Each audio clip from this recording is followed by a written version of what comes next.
de qui est-il le Fils?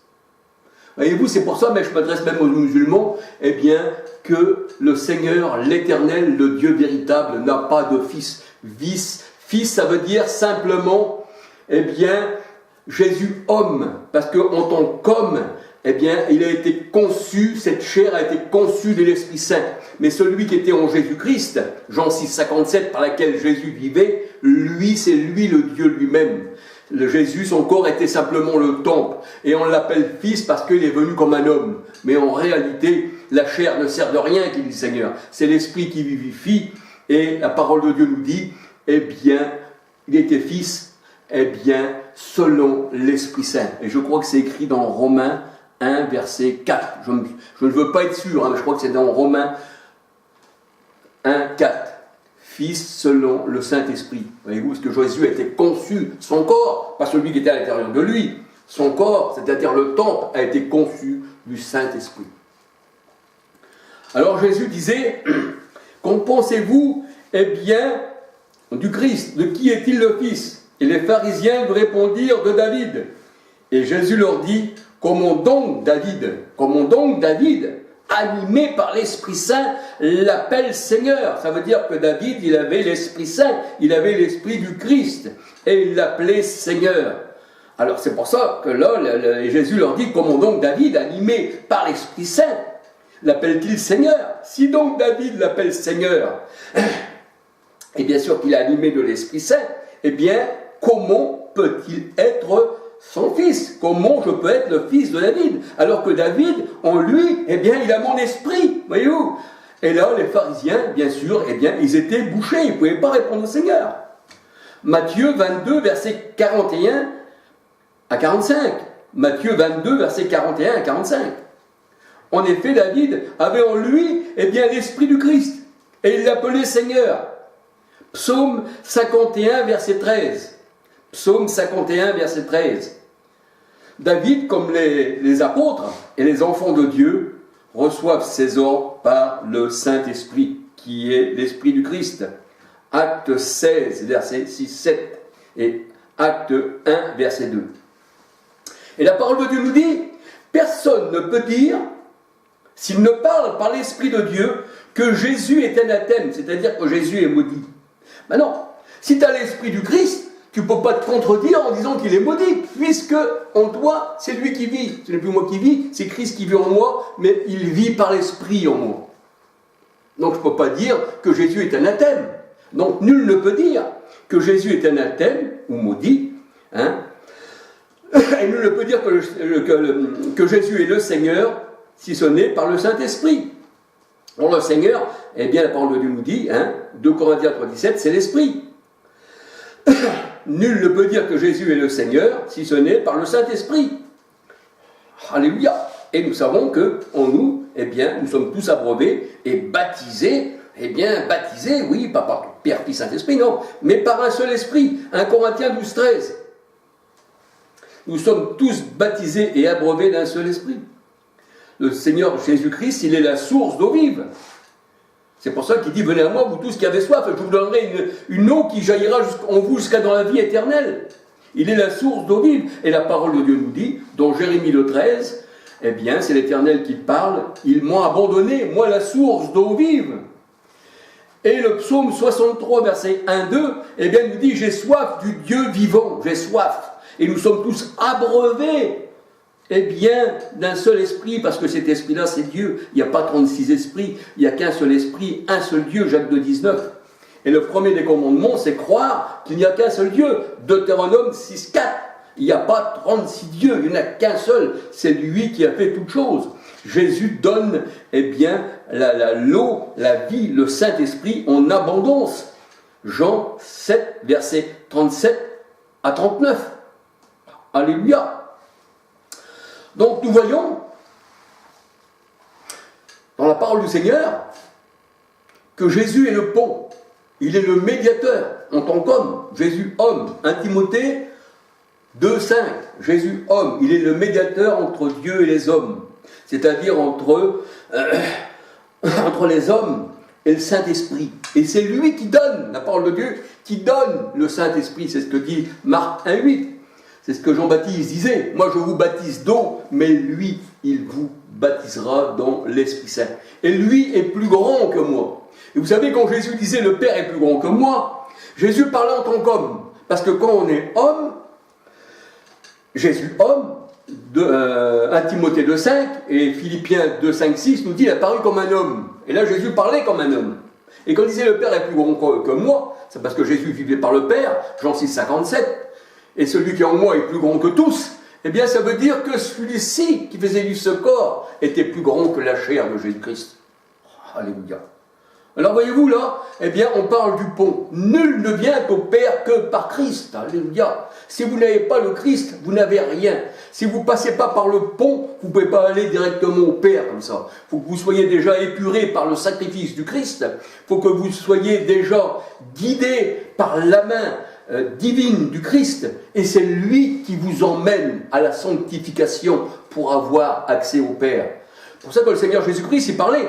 Eh bien, Père, que ton règne arrive, que ton règne, pas le mien en tant qu'homme, pas le mien, mais l'Esprit Saint dans tous les hommes, que ton règne arrive, qu'ils soient tous eh bien, remplis de l'Esprit, parce que, voici Père, toi qui m'as conçu dès le sein de ma mère, la parole de Dieu nous dit que c'est Dieu, alléluia, et Jésus-Christ disait, eh bien, le Père est en moi. Matthieu 1, 18, 20, Jésus a été conçu, cet enfant vient du Saint-Esprit, et quand Jésus disait, Père, que ton règne vienne, eh bien, ça voulait dire que les hommes devaient être remplis du Saint-Esprit, du Père, non du Fils, la chair, non, mais du Père, de celui qui vivait en Jésus-Christ. Parce que la parole de Dieu nous dit que le Père a pris chair, alléluia, et il est devenu fils. Pourquoi? Parce que c'était la chair. La chair ne sert de rien, la chair était pour un moment, 2 Corinthiens 5,16. Et la parole de Dieu nous dit que maintenant, eh bien, on ne connaît plus comme ça, parce que Dieu était en Christ. 2 Corinthiens 5,19, 1 Timothée 3,16. Et quand on regarde dans Zacharie 11, verset 12, Zacharie 11, verset 11-12, eh bien, on voit que c'est l'Éternel qui a été vendu 30 pièces d'argent. C'est le Saint-Esprit qui a versé son sang, la parole de Dieu nous dit. Et oui, l'Esprit Saint a versé son sang, il a pris chair, il a versé son propre sang, le sang de la grâce, le sang innocent. Parce que ce sang-là ne venait pas de Marie, j'en parle dans mes vidéos. Alléluia. Eh bien voilà, il est bon de parler du Seigneur, il est bon de parler de sa présence. La parole de Dieu, elle dit que si on n'a pas l'Esprit du Christ, on ne lui appartient pas, et sans lui, on ne peut rien faire. Un véritable chrétien, je veux dire, chrétien, une véritable chrétienne, eh bien, elle n'attend pas la venue du Christ, puisqu'il est la parole de Dieu, elle dit, si on n'a pas le Christ en nous, on est des réprouvés. 2 Corinthiens 13,5, examinez-vous vous-même pour voir si Christ est en vous. Mais s'il n'est pas en vous, je crains, qui dit Paul, que vous soyez des réprouvés, des rejetés de Dieu. On ne l'attend pas, sinon notre corps ne serait pas le temple de l'Esprit Saint, qui est l'Esprit du Christ. Romains 8,9. Voyez-vous, on ne l'attend pas, vous ne comprenez pas les Écritures, vous ne comprenez pas que la fin des temps, c'était au temps du Christ, quand tout a été aboli, quand la loi de Moïse, quand le temple a été enlevé, quand tout cela, le Seigneur a dit, voici, je fais toute chose nouvelle, un homme nouveau, avec une terre nouvelle, avec un ciel nouveau. C'est pour ça que dans l'Apocalypse, il est dit, Apocalypse 21, versets 1, 2, 3 à 9, 10, eh bien voici, je fais une nouvelle terre et je fais la nouvelle Jérusalem, c'est-à-dire l'épouse du Christ, celle qui descend du ciel, où aucun impur ne pourra rentrer, on y rentre que par l'Esprit. Alléluia. Donc voilà, c'est vrai que le Seigneur est grand, c'est lui qui est venu. C'est-à-dire le Seigneur Jésus-Christ en tant qu'homme, c'est lui qui nous a tendu la perche. On était de l'autre bord, quand la parole de Dieu nous dit, passons de l'autre bord, et il nous a tendu la perche. Ou alors il nous a mis dans la barque céleste, et il nous a fait traverser au-delà du Jourdain. Voyez-vous, au-delà du Jourdain, il nous a fait traverser le Seigneur. Parce qu'on ne fait pas partie de ce monde. C'est pour ça que je parle aussi dans mes vidéos que le chrétien, c'est lui le véritable extraterrestre. Mon royaume n'est pas de ce monde. Notre royaume est dans les cieux. Le Seigneur dit, vous n'êtes que passagers sur la terre. Vous êtes errants et vagabonds et vous êtes rejetés de tous. Et on n'écoutera pas votre témoignage, on n'écoutera même pas votre parole, on la trouvera même comme infâme. Et le Seigneur a dit, le serviteur n'est pas plus grand que son maître, mais tout serviteur accompli est comme son maître. Alléluia. Gloire au Seigneur. Alors voilà, j'ai fait cette petite vidéo pour vous dire que Jésus, il est le pont. Il est celui qui nous donne accès au sanctuaire, qui donne accès à l'Esprit Saint. J'ai fait connaître ton nom. Je leur ai fait connaître ta volonté. Et le Seigneur disait dans Jean 12, 45, celui qui m'a vu a vu le Père. Et oui. Et Philippe il disait, mais Seigneur, montre-nous le Père. Jean 14, 6 à 10, montre-nous le Père. Et cela nous suffit. Mais il y a si longtemps, Philippe, que tu es avec moi, tu ne m'as jamais connu. Il y a si longtemps que vous regardez dans les Écritures, je dirais, vous ne l'avez jamais connu. Ne sais-tu pas que celui qui m'a vu, qui me voit le Père, et maintenant vous le connaissez. 1 Jean 2, 22, 23, celui qui n'a pas le Fils, n'a pas non plus le Père, mais celui qui a le Fils, a aussi le Père. Et moi le Père, eh bien nous sommes un. Jean 6, 57, Jésus vivait par le Père, ne regardons pas la chair, regardons celui qui était en Christ, car Dieu était en Christ. 1 Timothée 3, 16, Dieu s'est manifesté dans la chair. Jean 1, 14, et la parole qui est Dieu, eh bien c'est faite chair. La parole est Dieu. Jésus est Dieu. Le Saint-Esprit est Dieu. Le Père est Dieu. Ça ne fait pas plusieurs dieux. Ça fait qu'un seul Dieu. Oh, alléluia. Maintenant, si vous vous référez, eh bien, aux choses du monde par laquelle le triangle est maître de toutes les religions, quand vous trouvez ce triangle avec l'œil, eh bien, c'est toutes les religions confondues. Et tout le monde entier, le dit le Seigneur, Jean 5, 19, 20, le monde entier est sous la puissance du malin. Donc ça veut dire que vous êtes sous la puissance, eh bien, franc-maçonnique, jésuite, sioniste. C'est-à-dire que c'est eux qui tirent les ficelles, et vous êtes dans ces religions, et vous dites, moi je ne suis pas comme lui, et moi je ne suis pas comme l'autre. Oui, mais prenez le témoin de Jéhovah, regardez, même sur les réseaux sociaux, vous mettez le témoin de Jéhovah, franc-maçon. Vous allez voir, tout de suite. Vous mettez adventiste, franc-maçon. Vous allez voir. Vous regardez le bouddhiste, les temples hindouistes. Eh bien, vous voyez l'œil, vous voyez le triangle. Et même aussi, c'est pas moi qui le dis, hein, et puis je vais même faire des vidéos hein, pour vous donner la preuve. Vous verrez que dans toutes les religions, on retrouve le triangle, le triangle franc-maçonnique, le triangle égyptien. Et ça fait partie eh bien, du monde. C'est pour ça que le Seigneur dit, eh bien, de mon peuple, j'enlèverai l'esprit d'Égypte. Et quand le Seigneur dit, je vous ai fait sortir du pays d'Égypte, ça veut dire qu'il nous a fait enlever, qu'il nous a enlevé de ce monde, qui est l'Égypte. C'est des Égyptiens qui ont le gouvernement. Et oui, c'est le triangle avec l'œil qui dirige tout. C'est des Égyptiens. C'est ce que dit le Seigneur. Galates 4, 21 à 31.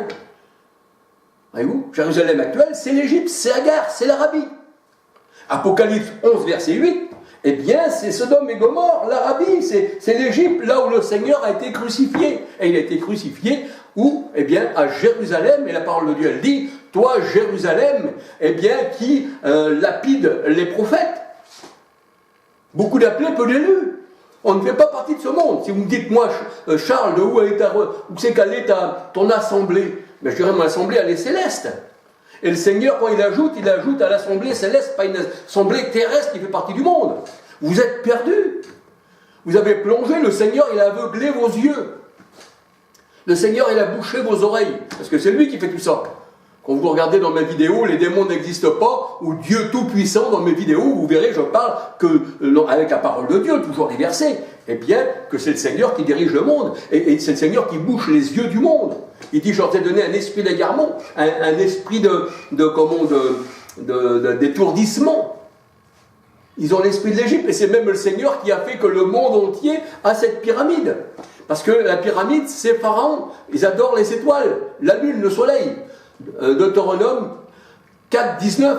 Et dans Acte 7, qu'on regarde, quand il y a Étienne qui parle eh bien, de l'étoile Raphan à 6 branches du dieu Moloch, le sioniste, eh bien, que les gens ont autour du cou, et puis que certaines personnes, eh bien, ça veut dire qu'ils font partie de la pyramide.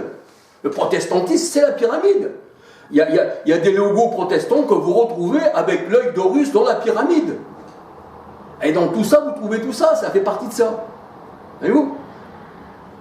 Maintenant, est-ce que vous voulez suivre une religion, puis à la fin, eh bien, le Seigneur a dit, il est réservé à l'homme de vivre et ensuite de mourir, mais après, il vient le jugement, mais le Seigneur a dit, pour mes enfants, il n'y a pas de jugement, il n'y a aucune condamnation pour ceux qui sont en Christ, on est passé de la mort à la vie.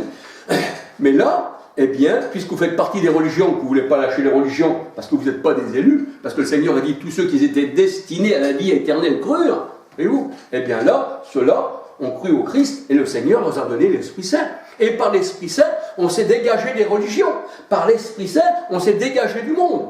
Mais nous, on ne reçoit pas des médailles du monde. Vous savez qu'aujourd'hui, il y a des personnes qui se disent du Seigneur, comme chez les gitans, tout ça, vieille lumière, tout ça, et il faut le dire, c'est la vérité, c'est pas une critique, eh bien les gens reçoivent des médailles, eh bien du monde, la Légion d'honneur. Et la Légion d'honneur, qu'est-ce que c'est, si ce n'est une médaille franc-maçonne? C'est franc-maçon la Légion d'honneur. Et le Seigneur a dit, si vous êtes amis du monde, vous êtes ennemis de Dieu.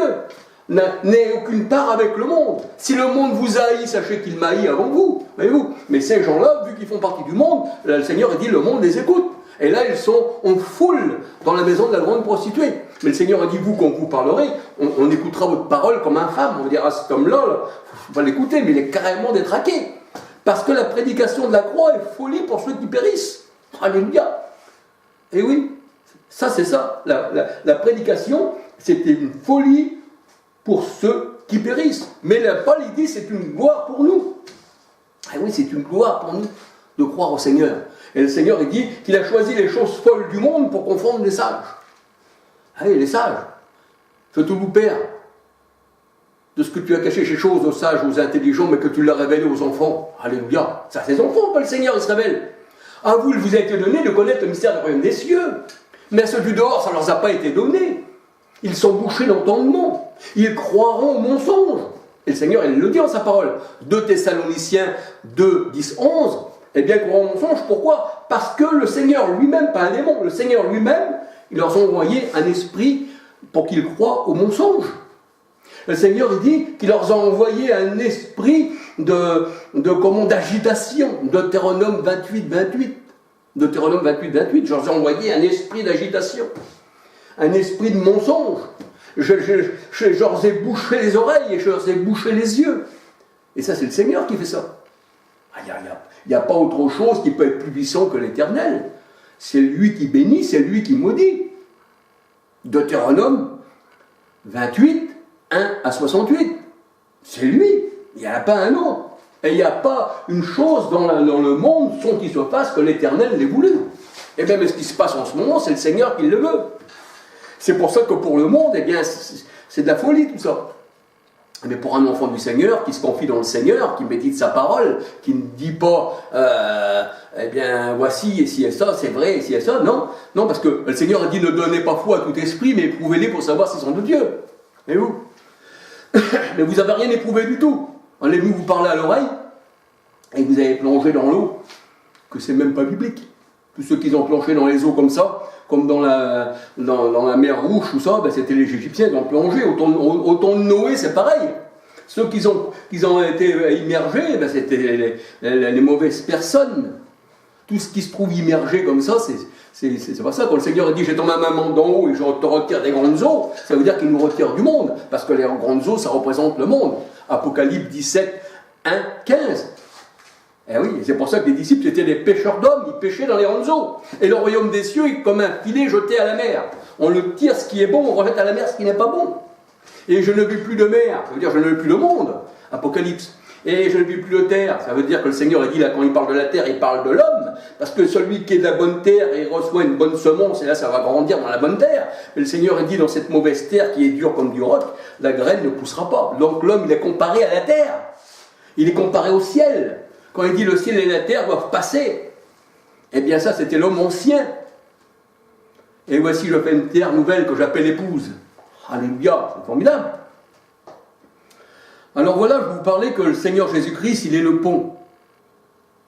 Si on passe par lui, c'est lui qui nous emmène aux grandes eaux.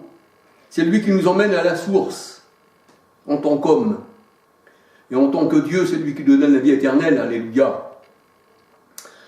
Alors que le Seigneur vous bénisse, j'espère que vous comprendrez mon langage. Vous savez, quand les pharisiens écoutaient le Seigneur Jésus-Christ, la parole de Dieu, elle dit, eh bien, que les pharisiens ne comprenaient pas le langage du Christ. Et le Seigneur dit, pourquoi ne comprenez-vous pas mon langage?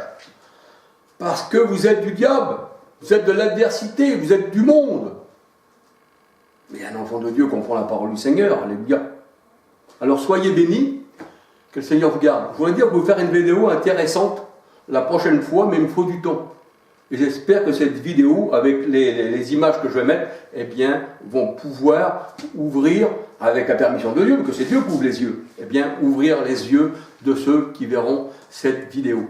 Je vais prendre un peu de temps, mais que le Seigneur me bénisse pour que je puisse faire cette vidéo. Parce que je me confie toujours en lui, parce que je sais que je suis faible aussi, parce que je ne suis qu'un homme, et que c'est sa volonté, eh bien, du Seigneur, eh bien, que nous soyons soumis, eh bien, à ses commandements. Alléluia. Gloire au Seigneur. Et bien que le Seigneur vous bénisse. À la prochaine vidéo. Et je dis aussi bonjour à tous ceux qui me regardent, de tout cœur. Alléluia. Bonjour à tout le monde. C'est ça qu'il faut. Le Seigneur dit, eh bien, qu'on doit toujours souhaiter, eh bien, la bénédiction, eh bien, pour le monde. Alléluia. Gloire au Seigneur. Amen.